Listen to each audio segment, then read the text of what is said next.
यह है pursuit of the truth novel explanation का नया एपिसोड, जिसमें आप सभी का स्वागत है।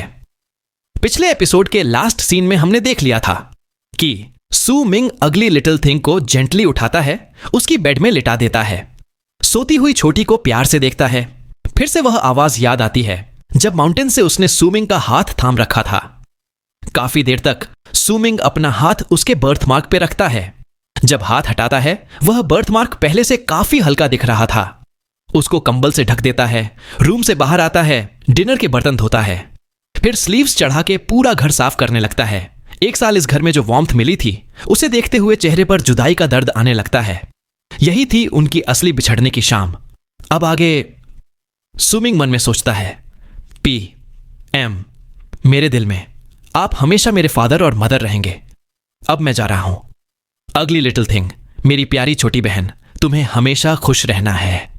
सू मिंग ने घर को ब्लैंक नजर से देखा और उसके दिमाग में वो सारी वार्म यादें एक एक करके उभर आईं जो उसने यहां हासिल की थी। यह एक अच्छी फैमिली थी।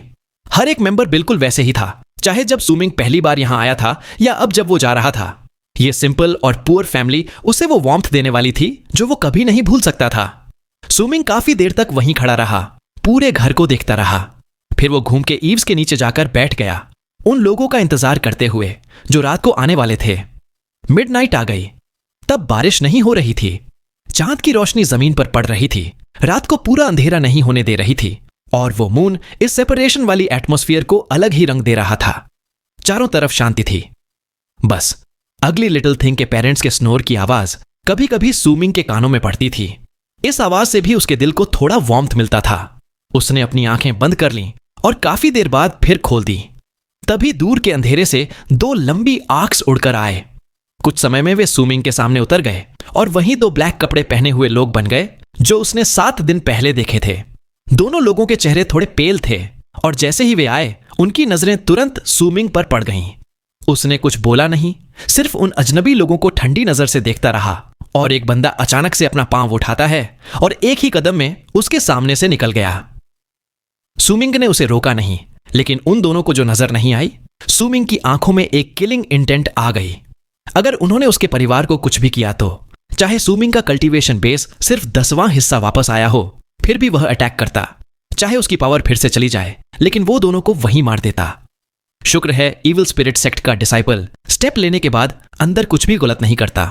वह सारे रूम्स चेक करता है, किचन में कुछ हर्ब्स देखता है और फिर थोड़ा अजीब एक्सप्रेशन के साथ बाहर आता है। उसने सू मिंग की तरफ देखा, फिर दूसरे बंदे के कान में धीरे से कुछ बोला। उसके बाद इविल स्पिरिट सेक्ट का दूसरा डिसाइपल, जिसने अगली लिटिल थिंग के परिवार से पहले ठंडी आवाज में बात की थी, सू मिंग को कुछ इन्वेस्टिगेट करते देखता है। फिर धीरे से पूछता है, नॉट बैड, उम्र के हिसाब से काफी हिम्मत है तुम में। तुम्हारा नाम क्या है? सू मिंग ने शांत आवाज में कहा। चेंसू, वो आदमी बोलता है। चेंसू, आंखें बंद करो, हम तुम्हें सेक्ट ले जा रहे हैं। दोनों काफी परेशान दिख रहे थे, ज्यादा बात नहीं करना चाहते थे। जो बंदा बोला था उसने अपना हाथ हिलाया। एक तेज हवा सू मिंग को लपेट लेती है। तीनों लॉन्ग आर्क्स बनके स्काई में डिसअपीयर हो जाते हैं। उनका आना जाना किसी ने नोटिस नहीं किया। अगली लिटिल थिंग और उसका परिवार अब भी सो रहे थे। उन्हें पता भी नहीं था कि उनके ऊपर से अभी डिजास्टर टल गया था। सू मिंग को इविल स्पिरिट सेक्ट के डिसाइपल ने अपनी बाहों में पकड़ के आसमान में लेकर गया। उसने नीचे बढ़ते हुए ग्राउंड को देखा, वो जगह देखी जहां वह 1 साल रहा था। धीरे धीरे आंखों से दूर होती जा रही थी, और उस परिवार को देखा जिन्होंने उसे वार्मथ दिया था जब तक वह यादों में खो नहीं गया। तब उसने आंखें बंद कर लीं। अब ना जमीन दिखती थी, ना फैमिली, ना ओस्मांतस का खुशबूदार महक का महसूस होता था। Evil spirit sect. जैसे ही सू मिंग ने आंखें बंद की, एक चिलिंग ग्लेयर उसकी आंखों से गुजरी। यह जगह ईस्टर्न वेस्टलैंड्स के ईस्ट में लोकेशन था। डीतियन का एक क्लोन सू मिंग को संभालने भेजा गया था। एक और क्लोन को ग्रेट लीफ इमॉर्टल सेक्ट की सालों की मेहनत को डिफेंड करना था ईस्टर्न वेस्टलैंड्स में। लेकिन अंत में डीतियन को सबसे स्ट्रॉन्ग इमॉर्टल से केयरफुली डील करना था, जो इविल सेक्ट से था और जो ईस्टर्न वेस्टलैंड से आया था। सबसे पावरफुल क्लोन, जो एक महान योद्धा था इमॉर्टल्स में भी, GN। इविल सेक्ट ईस्ट में लोकेशन था ईस्टर्न वेस्टलैंड्स के। 4 बड़े सेक्ट्स अपने आप को इविल नाम से पुकारते थे, एक यूनिफॉर्म टाइटल के रूप में। ये 4 सेक्ट्स थे, evil dust sect, evil spirit sect, evil lust sect और सबसे टॉप पर था evil immortal sect. Evil immortal sect leader था और बाकी 3 उसके सब्सिडियरीज थे। जब ईविल इमॉर्टल जियन ने अपना क्लोन यहां भेजा था सालों पहले, उसने सारी जमीन तबाह कर दी थी और वो 4 सेक्ट्स बन गए थे, सबसे बड़ी ताकत ईस्ट में। उसने बजरकर ट्राइब्स को भी जड़ से उखाड़ दिया। कई ट्राइब्स डिस्ट्रॉय हो गईं और सर्वाइवर्स धीरे धीरे ईविल सेक्ट में मिल गए और वक्त के साथ वो भी ईविल सेक्ट के डिसाइपल्स बन गए। ईस्टर्न वेस्टलैंड्स के पूर्व में 4 ब्लैक स्मोक के क्लाउड स्काई तक ऊपर जा रहे थे। इनमें सबसे मोटा स्मोक ईविल इमॉर्टल सेक्ट का था, जो पूरे आसमान को ढक लेता था और इस मंजर को देखकर लोगों में दहशत भर जाती थी। बाकी 3 स्मोक पतले थे, पर फिर भी देखने वालों के लिए काफी अजीब थे। यह ब्लैक स्मोक सेक्ट के अंदर एक स्ट्रॉन्ग इमॉर्टल की निशानी थी, सिर्फ वही जो बजरकर सोल रेल्म में ग्रेट कंप्लीशन या इमॉर्टल्स जो एसेंडेंट बन चुके हैं, वे ऐसी स्मोक जनरेट कर सकते हैं। यह उनके वॉरियर होने की स्ट्रेंथ का सिंबल था, जब उनकी प्रेजेंस यिन डेथ रीजन के ऑरा से मेल्ड हो जाती है। इसी वक्त अगली लिटिल थिंग के गांव से दूर एक माउंटेन क्लाउड्स में छुपा हुआ था। यह क्लाउड्स उस माउंटेन को इनडिस्टिंक्ट बना देते थे। सिर्फ तभी दिखाई देता था जब स्काई बिल्कुल क्लियर हो। एक मोटा ब्लैक स्मोक का कॉलम माउंटेन से आसमान तक जाता था। उस कॉलम से ऐसी प्रेशर आती थी कि देखने वालों का दिल कांप जाए। माउंटेन पर अजीबोगरीब पत्थर थे, जिनसे काला पानी स्ट्रीम की तरह नीचे बह रहा था। माउंटेन से एक अजीब, ठंडी और भूतिया हवा फैल रही थी। यहीं ईविल स्पिरिट सेक्ट का बेस था। माउंटेन पर फ्लैग्स के पोल्स लगे हुए थे, हर जगह अलग अलग रंगों के फ्लैग्स। कभी कभी उन फ्लैग्स से तेज शोर निकलता था, पेन और हेट से भरा हुआ। बहुत देर तक हवा में गूंजता रहता था। पूरा माउंटेन ब्लैक हॉल से भरा था। ये हॉल्स रैंडम तरीके से लटक रहे थे, माउंटेन को 3 लेयर्स में डिवाइड करते हुए। सिर्फ हाईएस्ट लेवल की हॉल की आउटलाइन नजर आती थी, बाकी सब ब्लैक स्मोक में छुपी होती थी। सबसे बड़ा एरिया इन ब्लैक हॉल से घिरा माउंटेन के बीच था। काफी हॉल्स हवा में तैर रहे थे और हर एक के ऊपर एक सुखाया हुआ कॉर्प्स लटका हुआ था। बहुत सारे खतरनाक बर्ड्स इधर उधर मंडराते, कभी कभी नीचे उतर के मांस खाते। आसमान में बिल्डिंग्स के बीच काफी लॉन्ग आर्क्स वीव हो रहे थे। ईरी हवा में भी एक लाइवली एटमॉस्फेयर था। तभी 2 लॉन्ग आर्क्स माउंटेन के पास आए साथ साथ, और एक की बाहों में बंधा था। वही बंदा था सू मिंग। उसने माउंटेन की तरफ देखा और वो सारे कॉर्प्सेस, सब जगह से आती ईविल और ईरी हवा उसके चेहरे पर टकराई। दूसरे कल्टीवेटर ने बताया, लड़के, यह ईविल स्पिरिट सेक्ट है। तेरी किस्मत अच्छी है कि तुम्हें ना तो 9 दिन लटकना पड़ेगा, ना माउंटेन 99 दिन तक उठानी पड़ेगी, ना ही तुम्हें अनक्लीन वाटर में डूबना पड़ेगा। तुम सीधा ईविल स्पिरिट सेक्ट के डिसाइपल बन जाओगे। अगर आगे सक्सेसफुल हुए तो हम दोनों को याद रखना, लेकिन एक चीज याद रखना, बिना वजह किसी से कॉन्फ्लिक्ट मत लेना ईविल स्पिरिट सेक्ट में। यहां डिसाइपल्स के बीच में फाइट्स नॉर्मल है। सबके हाथ तुम्हारे इमेजिनेशन से ज्यादा खून से रंगे हुए हैं। सू मिंग बाहर से शांत था, लेकिन जितने भी लोग उसे देखते उनको लगता कि वह डर के मारे पेल हो गया है, क्योंकि वैसे भी उसकी स्किन पहले से पेल थी। Evil spirit sect. Su Ming की लिप्स पर एक अजीब स्माइल आ गई, जो उन दोनों ने देखी नहीं। शायद यहां कोई नहीं जो सू मिंग जितना खून बहा चुका हो। माउंटेन अब भी दूर से थोड़ा दिख रहा था, लेकिन ईविल स्पिरिट सेक्ट के आसपास छाई हुई वह रिजेंटमेंट और ग्रजेस वाली फॉग ने एरिया को पूरा अंधेरा बना दिया था। ऐसा लग रहा था जैसे हवा में तेज चीख पुकार गूंज रही हो। ये तेज आवाजें किसी भी नए इंसान का दिल दहला देने के लिए काफी थीं। जब सू मिंग को लाने वाले वो 2 लोग पहली बार सेक्ट में आए थे, तो उन्होंने भी यही महसूस किया था। जैसे ही वे आगे बढ़े, उन्होंने सू मिंग के चेहरे की सफेदी को डर समझ लिया, जबकि उसके लिए यह बिल्कुल नॉर्मल था। इसी वजह से उन्हें उसकी खामोशी में कुछ अजीब नहीं लगा। दोनों लोग ईविल स्पिरिट सेक्ट के माउंटेन के आसपास चक्कर लगाते गए, फिर सीधे माउंटेन के फुट पर उतर गए। वहां एक बड़ा सा ब्लैक गेट था, जिससे एक अजीब सी कोल्ड और ईरी प्रेजेंस निकल रही थी। ऐसा लग रहा था जैसे काफी वेंजफुल सोल्स गेट के आसपास घूम रही हों, हर आने वाले पर झपटने को तैयार।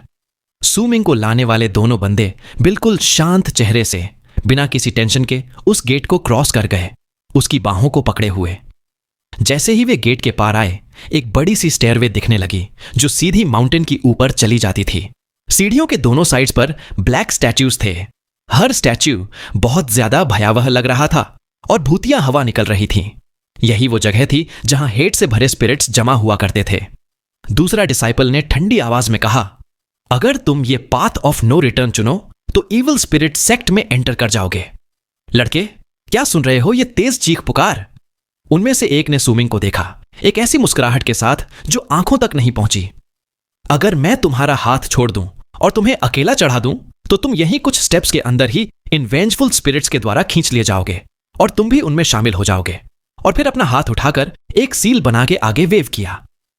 ऊपर जाने का पाथ इंस्टेंटली चेंज हो गया। देखने में तो वही लग रहा था, मगर अब सस्पेंसफुल शैडोज आ गई थीं। औरतें, आदमी, बुजुर्ग, बच्चे सभी या तो रैक्स में या खून से लथपथ स्ट्रगल और हाउल करते हुए रास्ते पर थे। कई लोग सुमिंग और उन दोनों डिसाइपल्स को घूरते हुए ऐसे लग रहा था जैसे बस उन पर झपटने वाले हैं। सीढ़ियों के दोनों तरफ भी इन जैसे काफी वेंजफुल सोल्स थे, सब अपनी बाहें फैलाए तीनों को खींचने को तैयार। दूसरा डिसाइपल बोलता है, welcome to evil spirit sect. यहां मैं तुम्हें दिखाता हूं हेल क्या है और सच में टेरर किसको कहते हैं। दोनों डिसाइपल्स एक दूसरे को धीरे से स्माइल करते सुमिंग को पकड़े स्टेयर्स चढ़ गए। जैसे ही वे ऊपर चढ़ते, हेट वाली सोल्स उनसे दूर हो जाती थीं, जैसे वे दोनों डिसाइपल्स से बहुत डर रही हों। कोई भी सोल इतनी हिम्मत नहीं कर रही थी कि वे इनके करीब आए। जो दूर नहीं हो पाई वो भी चीख के बिना शोर किए बिखर जाती थी, मगर इन लोगों को छूने की हिम्मत नहीं करती थी। जुओ ने धीरे से बोला, सू मिंग को आगे ले जाते हुए। सीनियर ब्रदर जांग, कुछ ऑफ लग रहा है आज यहां के स्पिरिट्स में। ऐसे यूजुअली नहीं होता जब मैं वापस आता हूं। दूसरे ने कंफ्यूजन में कहा, बिल्कुल, वैसे तो ये स्पिरिट्स किसी को भी देखती हैं तो सीधे जंप कर जाती हैं, चाहे हम इविल स्पिरिट सेक्ट के क्यों ना हो। मैंने सिर्फ प्रोजेनिटर्स के सामने इन्हें इतना डरते देखा है, मगर अब दोनों कितना भी सोच लें जवाब नहीं मिल रहा था। टू अवॉइड कोई और प्रॉब्लम वे सुमिंग को और तेज लेकर माउंटेन के मिडिल सेक्शन तक गए। सुमिंग पूरा रास्ता साइलेंट रहा। कभी माउंटेन को देखता, कभी ब्लैक हॉल्स, कभी जो कॉर्प्सेस लटक रहे थे उन पर। कभी कभी उसने देखा कई लॉन्ग आर्क्स आसमान में उड़ रहे हैं।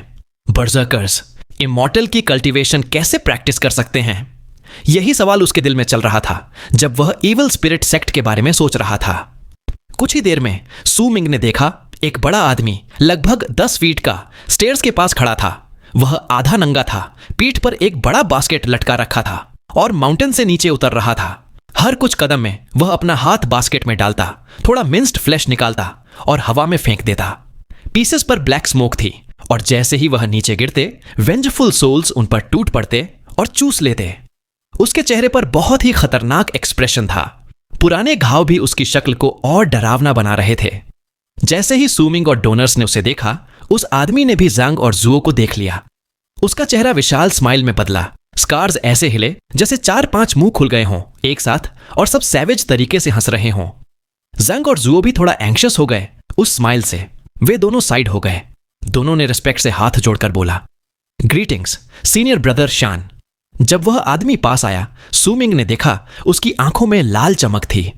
अगर ज्यादा देर उसकी आंखों में देखता तो बहुत असहज फील होता। वो आदमी बोलता है, यह आउटसाइडर को सेक्ट लाने का क्या मतलब? फिर बास्केट से एक और फ्लैश का टुकड़ा निकालकर साइड में फेंक दिया। स्पिरिट्स उस पर टूट पड़ी। जांग ने तुरंत बोला, सीनियर ब्रदर शान, यह बंदा चैन के फैमिली का है। सेक्ट एल्डर जाओ ने हमें कहा था इसको ले आने को। यह चैन दासी का छोटा भाई है। चैन दासी। उस आदमी ने साइडवेज ग्लांस दिया सुमिंग को और अजीब सी नजर आई चेहरे पर। फिर मुस्कुराते हुए उसने बास्केट से एक टोन फ्लैश का पीस सुमिंग को दिया और बोला, तो तुम हो जूनियर ब्रदर चैन। खास गिफ्ट नहीं है मेरे पास, यह फ्लैश का टुकड़ा ले लो। जंग और जुओ के चेहरे पर तुरंत जेलसी आ गई। सुमिंग थोड़ा टेंस हुआ, फिर भी वह फ्लैश का पीस लेकर रेस्पेक्टफुल सैल्यूट दिया। धन्यवाद सीनियर ब्रदर शान। शान बोलता है, थैंक करने की जरूरत नहीं है। किसी भी वेंजफुल सोल को खिला दो, कुछ ना कुछ काम आ जाएगा। यह सिर्फ इनर सेक्ट डिसाइपल्स को अलाउड होता है। संभाल कर रखना। अगर यहां 7 दिन सरवाइव कर लिया तो थैंक करना। फिर वो निकल गया। जैसे ही वह गया, जंग की नजर फ्लैश के पीस पर टिक गई। जो के चेहरे पर भी लाइट थी। सुमिंग ने उनकी एक्सप्रेशन देख ली और अपने मन में ठंडी हंसी आई। इस सेक्ट के लोग खुद तो सिनिस्टर हैं ही, एक दूसरे से लड़ना भी बहुत पसंद है। आज ही पहले दिन एक छोटा सा प्लॉट भी देख लिया। वो फ्लैश का टुकड़ा गिफ्ट देकर भी अगर उसकी जगह असल में कोई पावरलेस लड़का होता तो जंग और जुओ की जेलसी से वो खुद को नुकसान पहुंचा लेता। चंदासी, अगली लिटिल थिंग का बड़ा भाई, तूने इविल स्पिरिट सेक्ट में ऐसा क्या किया जो सेक्ट एल्डर्स और तुम्हारा परिवार लाना चाहता है, और शान, जो बर्जर्कर सोल रेल्म के स्टार्टर स्टेज का बंदा है, तुमसे इतनी दुश्मनी क्यों रखता है? सू मिंग ने मन ही मन आहें भरी और सिर हिलाया। जंग और जुओ कुछ बोलते उससे पहले उसने वो फ्लैश का टुकड़ा जंग को लौटा दिया। सीनियर ब्रदर जंग, मेरे किसी काम का नहीं है ये, आप रख लीजिए। जंग ने गहराई से उसे देखा, फिर बिना फॉर्मेलिटी के फ्लैश ले लिया। जुओ की आंखों में भी रिस्पेक्ट आ गई। जुओ ने यह सुनकर ठंडी आवाज में बोला, जूनियर ब्रदर चैन, छोटे हो लेकिन शेयरिंग और रिस्क समझ गए, नॉट बैड।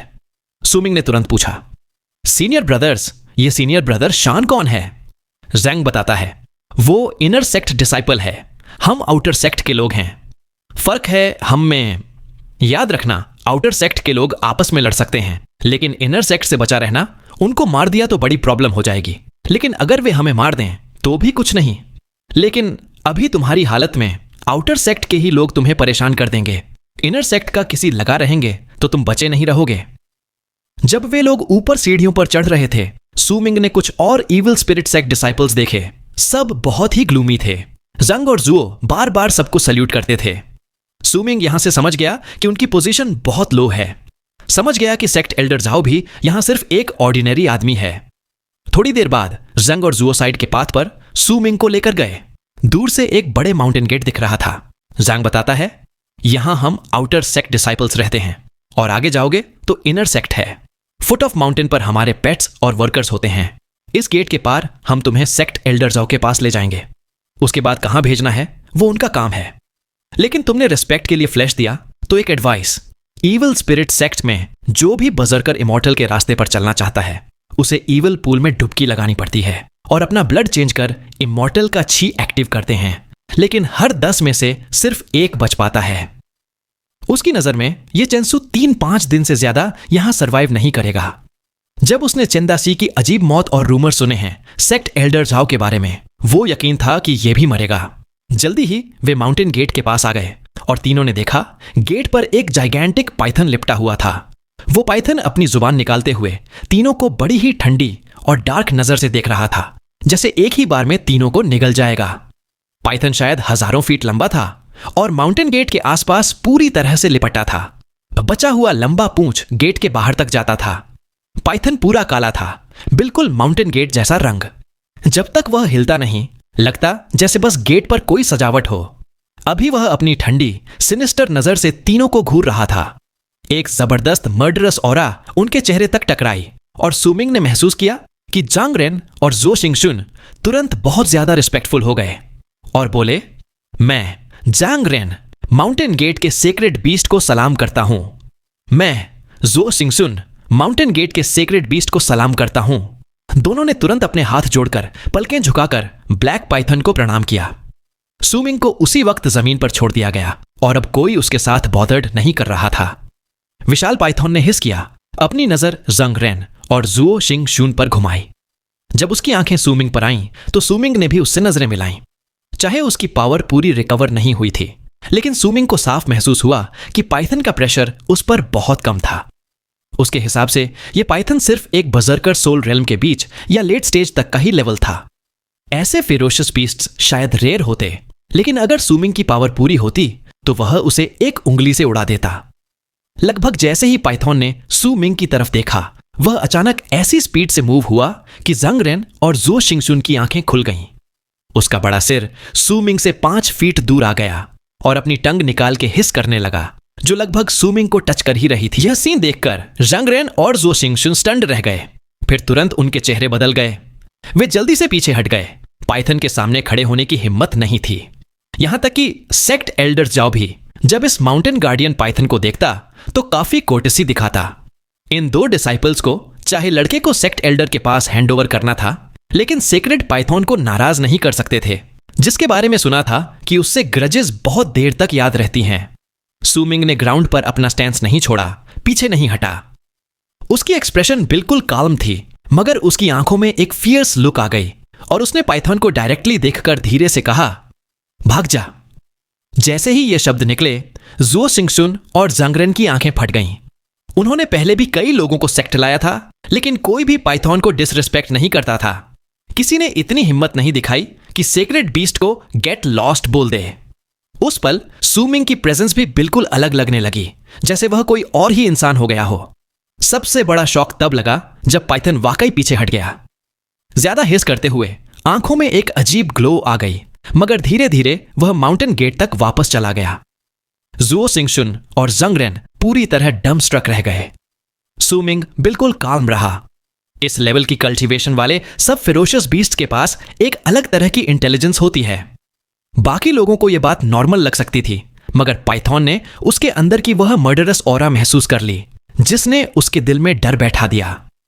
उस ऑरा से पाइथन आसानी से समझ गया कि यह सीमिंगली कमजोर लड़का वैसे नहीं है जैसे दिखता है। इसी वजह से उसने धीरे धीरे बैक डाउन करना सेफ समझा। जब जंग रेन और जुओ सिंगशुन शॉक में थे, सू मिंग ने अपना कदम बढ़ाया और माउंटेन गेट की तरफ चल दिया। दोनों के पीछे पहुंचकर ठंडी आवाज में बोला, चलें।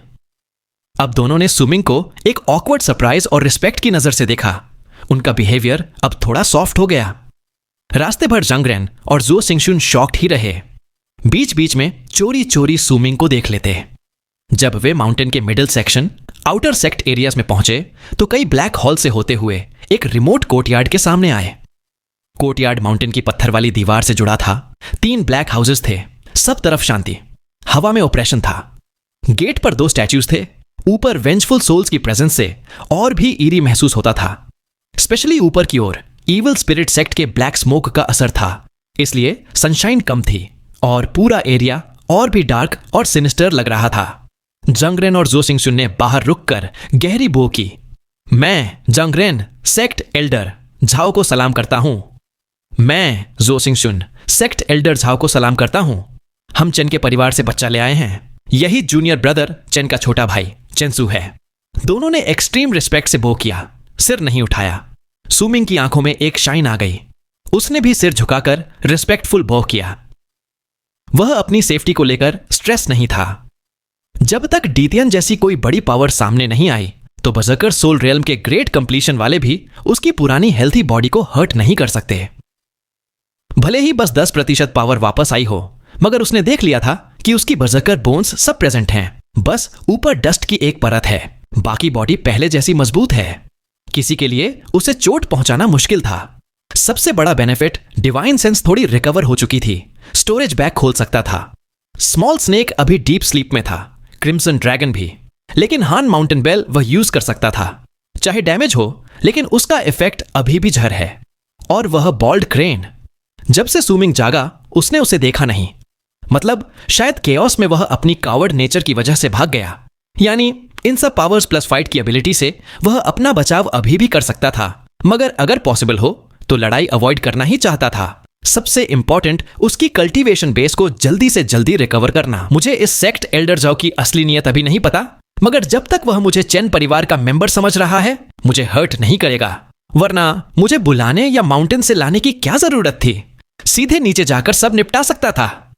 अपने एक्सपीरियंस से सू मिंग ने तेज सोच लिया कि आखिर में मामला क्या है। तभी कोर्टयार्ड से एक बेहद भूतिया और खराश भरी आवाज आई और कोल्ड हवा और भी घनी हो गई। वेंजफुल सोल्स भी थरथराने लगीं। उसे यहीं छोड़ दो, तुम दोनों अब निकल जाओ। जंग रेन और जुओ सिंगशुन सीधा ओबे करके वहां से हट गए। दूर जाकर दोनों ने अपने चेहरे से स्वेट पोंछी, एक दूसरे को देखा। जंग रेन बोलता है, हमारी जिंदगी मौत तो ऑलरेडी लिखी हुई है, सब हेवन की मर्जी है, हम तो सिर्फ ऑर्डर्स फॉलो कर रहे हैं। जुओ सिंगशुन भी अग्री करता है, फिर धीरे से कहता, बिल्कुल, हमसे कोई मतलब नहीं। अगर सेक्ट एल्डर जाओ खत्म भी हो जाए तो वो उसकी वजह से। सीनियर ब्रदर जांग, तुम्हें लगता है चेन सच में कोई सेज या सीनियर है जो छुपा है? चुप, ये हमारा मैटर नहीं। जब पाइथन भी इतना कॉशियस था, इससे पहले कब हुआ? यहां हम कुछ नहीं कर सकते। जो नीड टू नो है वहीं तक रहने दो, वरना किसी को चुभते मिल जाएंगे। बिल्कुल, अच्छा हुआ कोई और नहीं जानता क्या सीन है। लेकिन आते वक्त तो काफी लोगों ने देखा भी, स्पेशलिटी सीनियर ब्रदर शैन। और हां, तुम्हारे पास अभी भी सोल फ्लैश है उसका। हमें एक स्टोरी बनानी पड़ेगी। तेरे पास कोई काम नहीं? चल मेरे घर बात करते हैं। सोल फ्लैश की बात आते ही जैंग रेन के चेहरे पर दर्द आ गया। थोड़ी देर सोचकर वह जुओ सिंगशुन को ले जाता है। सू मिंग स्टैच्यूज के पास अपना सिर उठाता है, कोर्टयार्ड की तरफ देखता है। छोटा सा एरिया ब्लैक स्मोक ग्राउंड से निकलकर फेरोशियस शैडोज बनकर हवा में घूमते फिर वापस जमीन में घुल जाते हैं। एक अजीब ही मंजर था। जब सुमिंग कोर्टयार्ड को देख रहा था, गेट बिना आवाज के खुद ही खुल गया। सुमिंग ने वेट किया, कुछ कहा नहीं। थोड़ी देर बाद वह अंदर चला गया। एंटर करते ही गेट खुद बंद हो गया। गेट बंद होते ही वह खराश भरी आवाज गूंजी, अच्छी हिम्मत है तेरी, बिल्कुल वैसे ही जैसे तेरा बड़ा भाई पहली बार यहां आया था। यही क्वालिटी मुझे अपने डिसाइपल में चाहिए। मैं हूं जाओ चोंग, मेरे 3 डिसाइपल्स थे लेकिन सब मर चुके हैं। तेरा भाई मेरा 3rd डिसाइपल था और सबसे ज्यादा मुझे वही पसंद था। उसकी मौत से पहले मैंने वादा किया कि उसकी सारी चीजें और पैसा घर भेज दूंगा, और उसने भी कहा था उसके भाई या बहन को डिसाइपल बना लूं। अब से तू मेरा 4था डिसाइपल है। तेरे अंदर बर्जर्कर का कॉन्स्टिट्यूशन है, तो तू अभी मेरी ईविल स्पिरिट आर्ट्स प्रैक्टिस नहीं कर सकता। 1 साल बाद मैं तुझे ईविल पूल में भेजूंगा अपना बर्जर्कर ब्लड वॉश करके, तब तू ईविल सेक्ट की डिवाइन एबिलिटी सीख सकता है। लेकिन अगर ईविल पूल में मरना नहीं चाहता तो तुझे ईविल ग्रज कोर्स को एब्जॉर्ब करना पड़ेगा। ये कोर तेरी बॉडी को ग्रजेस एब्जॉर्ब करने लायक बनाएंगे, तभी तू अपनी फाउंडेशन बना पाएगा। जैसे ही यह आवाज खत्म हुई, एक ब्लैक गोर्ड हाउस से उड़कर आया। वह गोर्ड से ब्लैक स्मोक निकल रही थी। कभी कभी वह गोस्ट फेस बन जाती थी। आम इंसान को दिख नहीं सकता, लेकिन सू मिंग ने सब साफ देखा। गोर्ड सू मिंग के सामने जाकर जमीन पर गिर गया। वो आवाज फिर बोलती है, दाईं तरफ वाला हाउस अब तेरा है, अब उधर जा सकता है। सू मिंग ने गोर्ड बिना कुछ रिएक्ट किए उठाया और राइट वाले हाउस की तरफ चल दिया। क्या इसने चेंदासी को कोर बनाने में यूज किया? सू मिंग ने दरवाजे को धक्का दिया और बीच वाले हाउस की तरफ देखा। अभी तक उसकी डिवाइन सेंस रिकवर नहीं हुई, नहीं तो वह जरूर देख लेता कि असली में सेक्ट एल्डर जाओ दिखता कैसा है।